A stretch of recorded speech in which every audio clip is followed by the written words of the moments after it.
राष्ट्रवादी शरदचंद्र पवार पक्षाचे नेते शरद पवार आज 2 वाजता मुख्यमंत्र्यांची त्यांच्या वर्षा बंगल्यावरती भेट घेणार आहेत।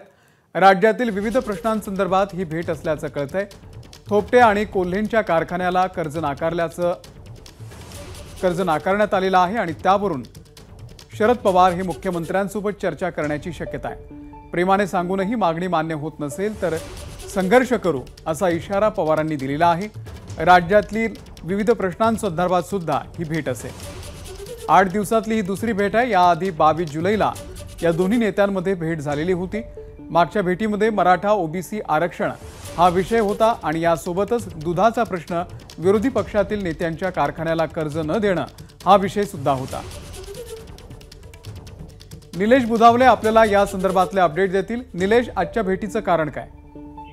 अमोल, आजची भेट ही महत्वाची राहील कारण मराठा ओबीसी आरक्षणासंदर्भात विरोधकांना भूमिका जाहीर करावी अशी सातत्यानं मागणी सत्ताधाऱ्यांकडून होते। काही आंदोलनं देखील मधल्या काळात पार पडली, मात्र अद्याप या संदर्भात विरोधकांनी कुठल्याही प्रकारची भूमिका घेतली नसल्याचं पाहायला मिळत आहे। दुसरी महत्वाची बाब अशी आहे की राज्यातल्या साखर कारखान्यांना नुकतीच वेगवेगळ्या कारखान्यांना कर्ज मंजूर झालेले आहेत। यामध्ये प्रामुख्याने सत्ताधारी पक्षातले जे कारखाने आहेत त्यांना निधी दिल्याचं पाहायला मिळत आहे। मात्र जे विरोधी पक्षातले आहेत याच्यामध्ये प्रामुख्याने 2-3 नाव चर्चेत होती।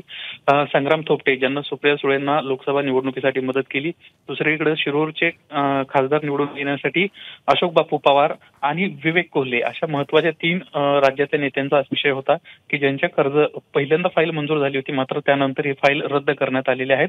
त्यामुळे कुठेतरी यांच्यावर अन्याय होतोय अशी भूमिका शरद पवारांनी घेतली होती आणि त्यांना या सगळ्या विरोधात संघर्ष करावा लागेल असं देखील माध्यमांशी बोलताना प्रतिक्रिया दिली होती। आणि त्यामुळेच कुठेतरी आता आजची ही जी भेट आहे या भेटीमध्ये या महत्वाच्या 2-3 विषयांसंदर्भात चर्चा होण्याची शक्यता आहे। दुधाच्या प्रश्नासंदर्भात अद्याप मार्ग निघालेला नाहीये, तर दुसरीकडे मराठा ओबीसी आरक्षणाचा विषय देखील पेंडिंग आहे। त्यामुळे आज मुख्यमंत्री आणि शरद पवार यांच्या भेटीमध्ये प्रामुख्याने हे 2-3 महत्वाचे मुद्दे असतील अशी शक्यता आहे। निलेश, धन्यवाद दिलेल्या या संपूर्ण माहितीबद्दल। एबीपी माझा, उघडा डोळे बघा नीट।